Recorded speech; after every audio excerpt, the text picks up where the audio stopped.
Okay, welcome everyone. Thank you for joining us in this weekly connection consciousness. I'm going to use a little bit of the Zohar and then some consciousness pertaining to Rosh Hashanah. And so in this portion, it says right here on Kitetse page 219, verse 39. ואלן שפחות נחריות מסתרא דסם סמ"ם המוות נוקבה דסמ"ם דשפחה הבת למטרוניתה. נוקבה וסמ"ם אל אחר עבר רבה ללקודשה בריחו. לבר דאבידו גרמיהו אלוהות וקודשה בריחו עתיד לעבר לון מעלמה ולממחה לון. These foreign maid servants that correspond to the Shekhinah are from the aspect of the poison of death.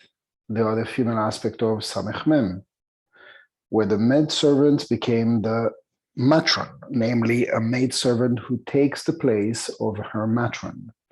Samech Mem and his female, who is another Kel, were servant to the Holy One, blessed be He, but later made themselves into deities. And the Holy One, blessed be He, will remove them out of the world and wipe them away. Okay, so the first interesting thing that we can pick from this verse is, so we're talking about two opposite forces.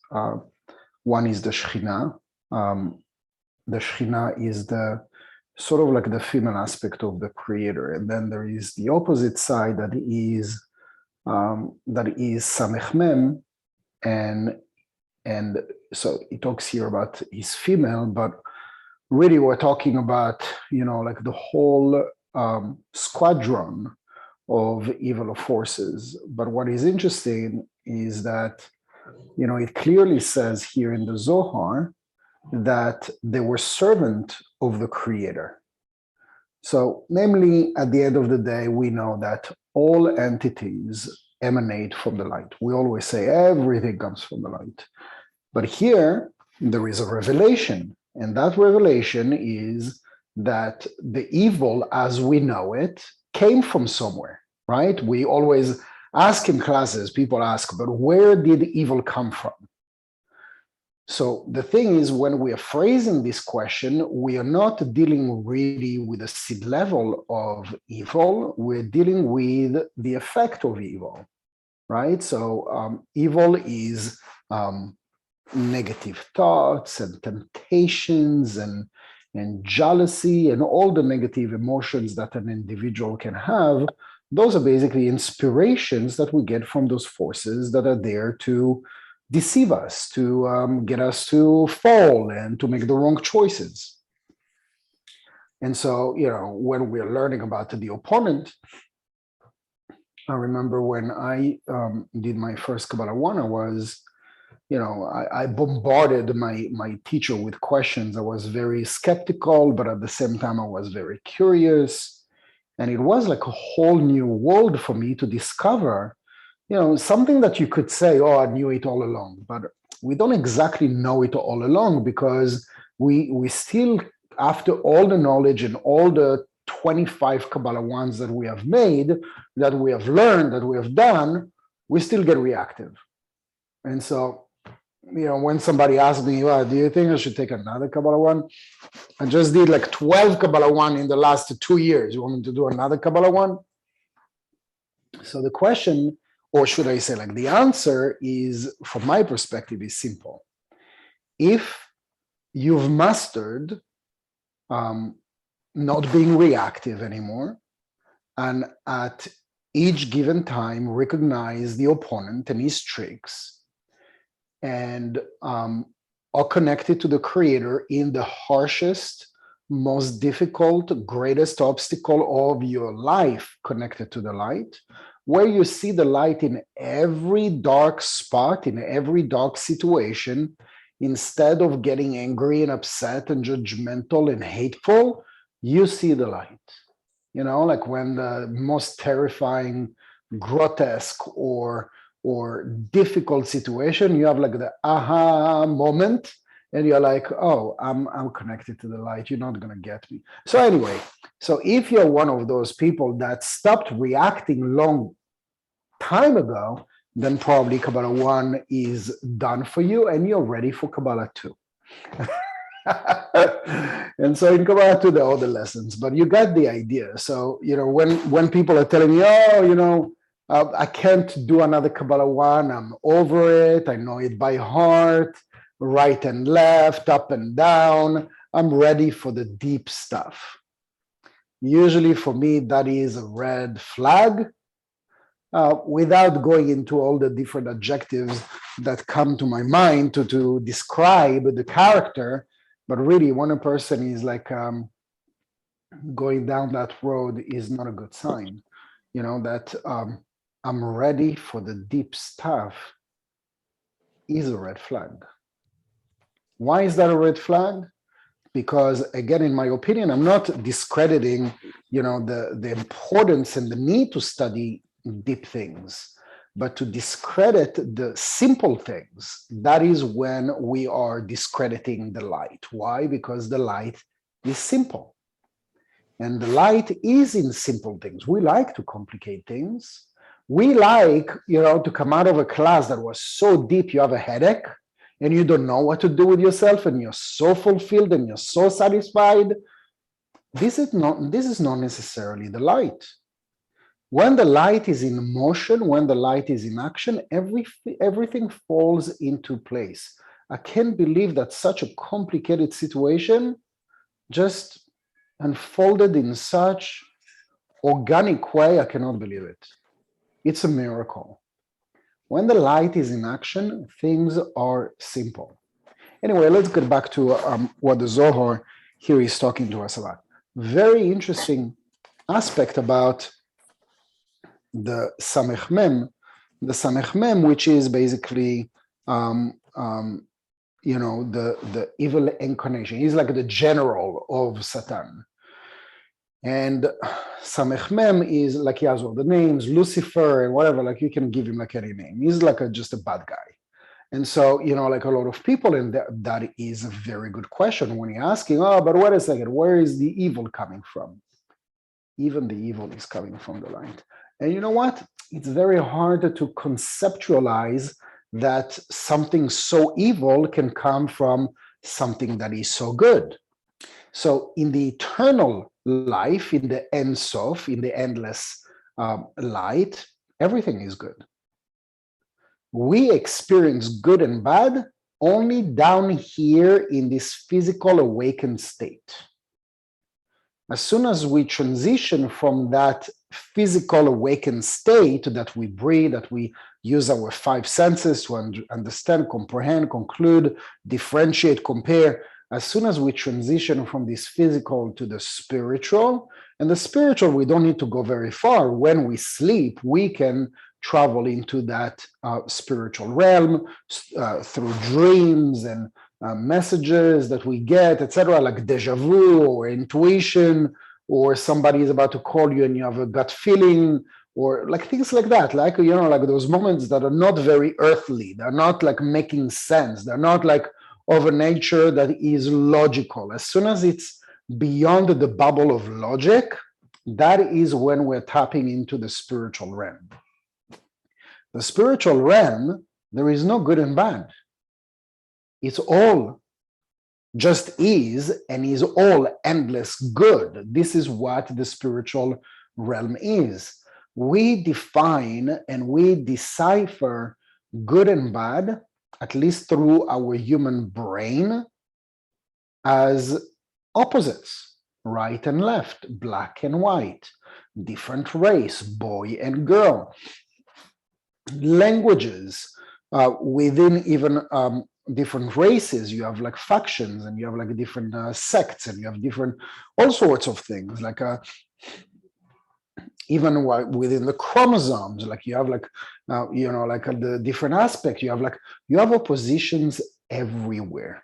This is the nature of the physical world. In the physical world, there is what we call, this opposition of good and bad, positive and negative, right and left, mercy and judgment. This is what this physical world is about. But if we are conceptualizing that anything that comes from the light that is in an upper sphere that we call, the Oren Sof or the 99%, etc., is coming from the light, then we can conceptualize that the evil also comes from there. It's just that before Malchut, the 1% physical reality, was created, there was only the Ein Sof. And so if you like, imagine that you have like a computer, and in the computer you have like different programs. And even though the programs, they are like inserted into the machine, they are just on standby. They're all on standby and they're all waiting to be activated. Once they're activated, they play the role, and after they play the role, they go to sleep, right? So for example, like I'm using on my screen, I'm using right now Zoom and I'm using Acrobat, right? Acrobat is what is used to read my PDF documents that you see on the screen right now. And the Zoom is what I'm using to stream this class. Now, as soon as I'm done with this class, I'm going to close the window, but I can leave in the background the Zoom that's still sort of like running in the background, but it is on idle. It is not exactly active because it's not streaming, but it is on idle. Acrobat, the same thing. I can close that window with the PDF of the Zohar, although the applications of Acrobat is still open, but it's just waiting. It's just open and waiting to be activated by opening another document. But until I'm not going to open another document and I didn't quit the application, it is on standby. And you know what? The same application or the same understanding, I mean, obviously we're dumbing this down, to maybe a language that we can converse or understand, but this is exactly how angels or the spiritual entities work.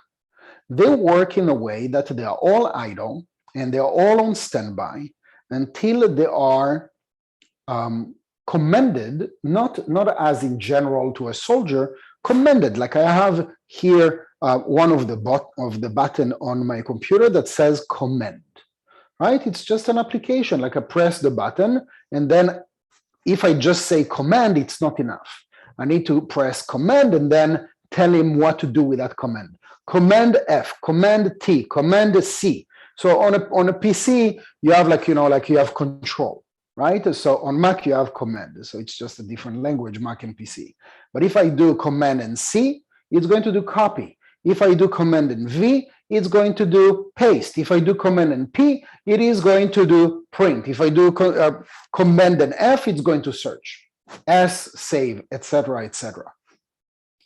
As long as I'm not pressing that button, that completed command, all those functions, they are idle. And the same goes for angels. They're all present by the tens of thousands, hundreds of thousands of angels. And they maybe we might use maybe like a dozen, maybe 100, maybe 1,000 in our lifetimes.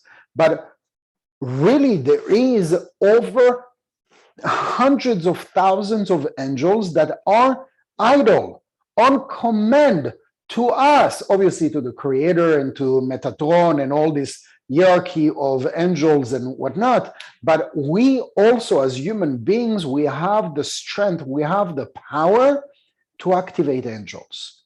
All that we need to know is the command.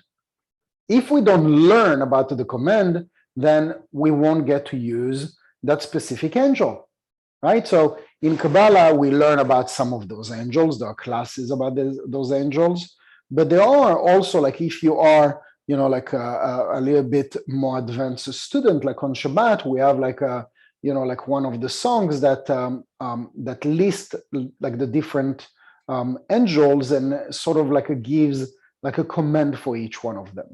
And it's very interesting because, you know, we can find these directions, these guides, these instructions on how to use those angels a bit everywhere, spread out in the knowledge, in the study, in the books of Kabbalah, and telling us precisely how to activate this command. Now, in order for you to learn how to use Excel, you need obviously, like, you're going to learn on, you know, like do it yourself and learn on YouTube, or you're going to take a class, like an online class or in-person class, how to use Excel, right? Without learning how to use Excel, if everybody knows what I'm talking about, otherwise it's an application, you know, with all sorts of like numbers and boxes and cells, whatever, without going into it. I love it. I studied it for a long time. I like everything that's whatever, without going into the details. Without taking a lesson, you won't learn. You need to know that there is a function. You need to learn that, you know, if you're going to put something here, or you can do an addition, you can do a multiplication, you can do like all sorts of incredible things. And you know, you can take it like to a basic level, or you can take it to an advanced level. And anything really that you're looking for, you can find, because somebody at some point was looking into it, and some developer, you know, developed like the function of it. But again, the idea is, without knowing the command, you can't use the application. Without learning about the command of those angels, you can't use it. Now, going back to Samech Mem and his female aspect or companion, they are just people that I would say that praised, that connected, that basically made this force a god, right?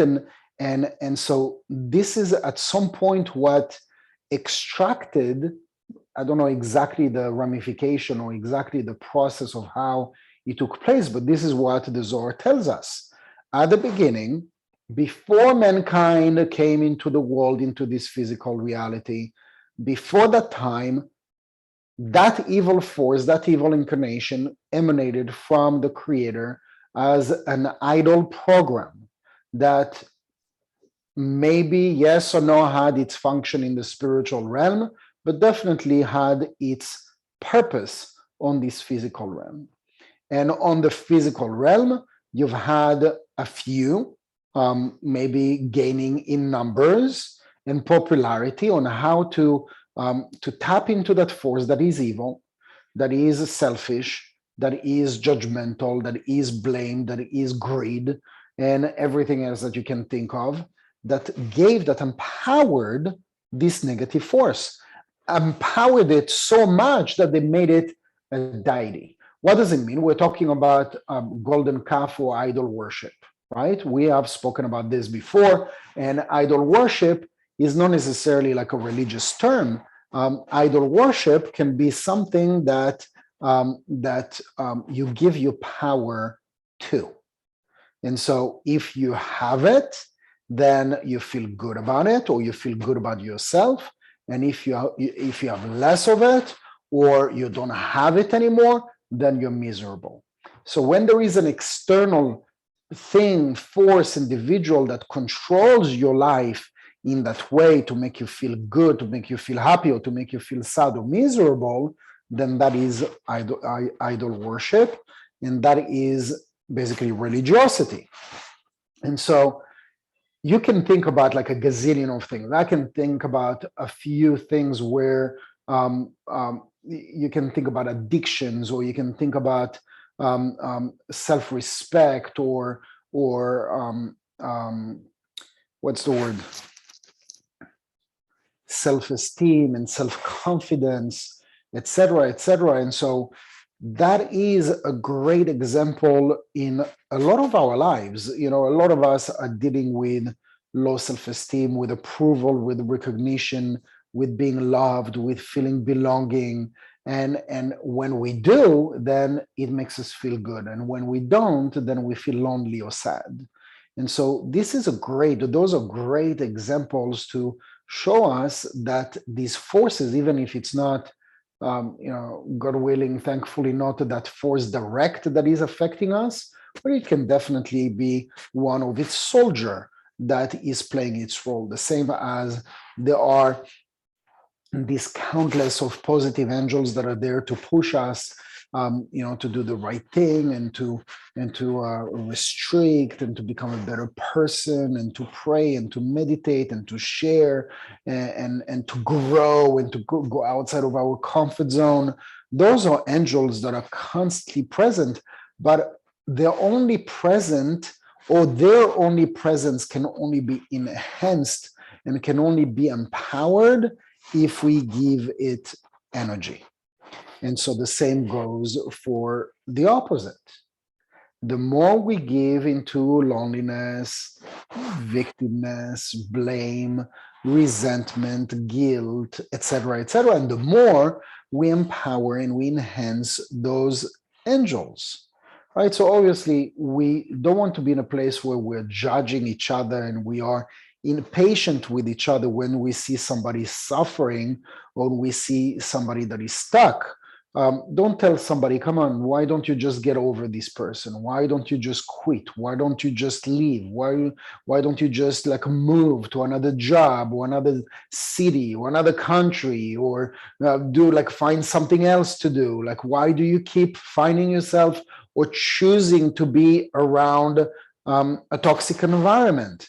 So when we have gone through this process, maybe in this lifetime or even previous lifetime, we have done this job. So it's probably, like a common sense. But when we see people that are struggling, there has to be a reason why they are struggling and why you are not. They are struggling because they're still inside that process of earning the choice, the contrast between what it is that they want and what they don't want. From the moment that you get to that realization, you realize, I'm done giving that aspect of me energy. I'm done being a victim. I'm done giving my power away to that situation or to this individual. The only reason that evil is empowered or is powerful enough to make us feel sad or miserable is because we give him it energy. How? By being in those places in our mind and in our heart, in our emotions, dragging our feet for so long. By the way, so long doesn't have to be lifetimes, doesn't have to be years. It can be a day, or it can be a week, or it can be a month. And as we are starting to realize and truly transforming that, because I'm becoming more aware, to which I give energy is what becomes.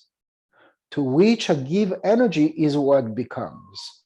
So at the end of the day, we are, unfortunately, and I'm sorry to say it so simplistically, what we give energy is what becomes. We have the matter of choice of what happens in our life. So sure enough, there are certain things that are absurd and that are horrific and horrible and disgusting and unfair and unjust. And how can you ever like justify the behavior of such and such and this person in that situation? At the end of the day, it is true that it got that to that bad situation because we've been ignoring in so many ways the messages and the indications from the universe trying to take us from where we are, but we need to get to the bottom. Sometimes we just need to get to the bottom to say, that's it. I'm done with this. And you know what? The Samech Mem, the evil inclination, and all its soldiers, they're doing that job for us.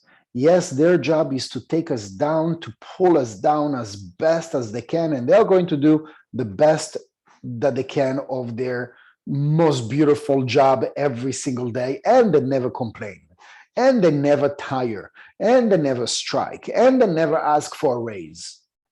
They do it for free because it is their program. But it is up to us. At one point, do we say, I've reached the bottom and I'm no longer able, capable, wanting, willing to go lower than that. This is my threshold.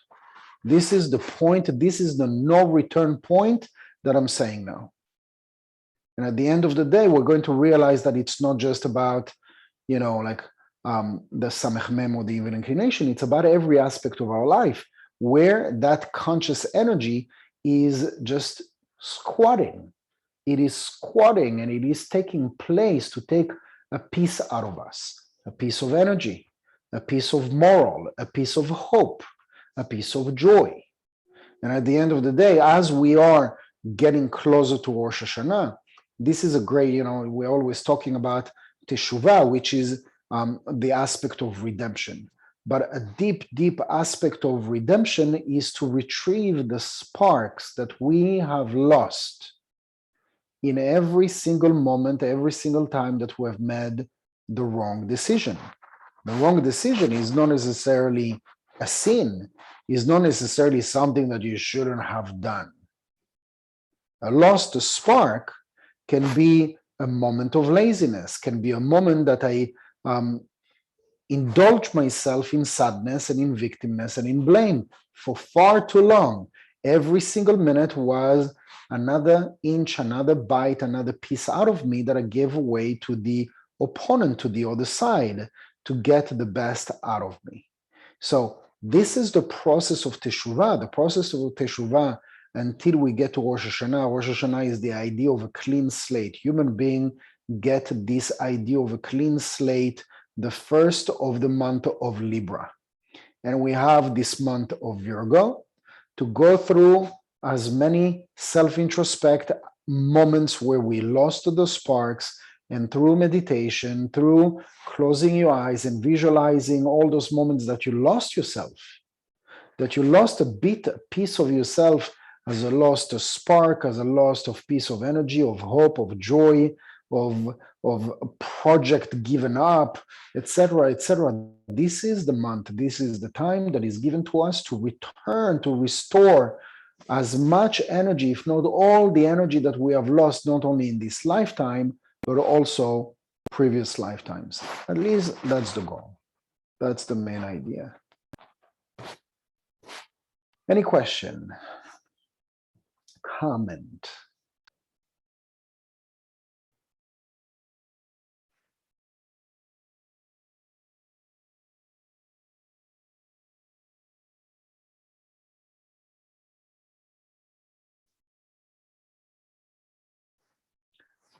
Very good. Thank you very much, everybody, for joining. And I'll see you all, God willing, next Monday at the same time. Thank you. Thank you. Thanks, Yehuda. Of course.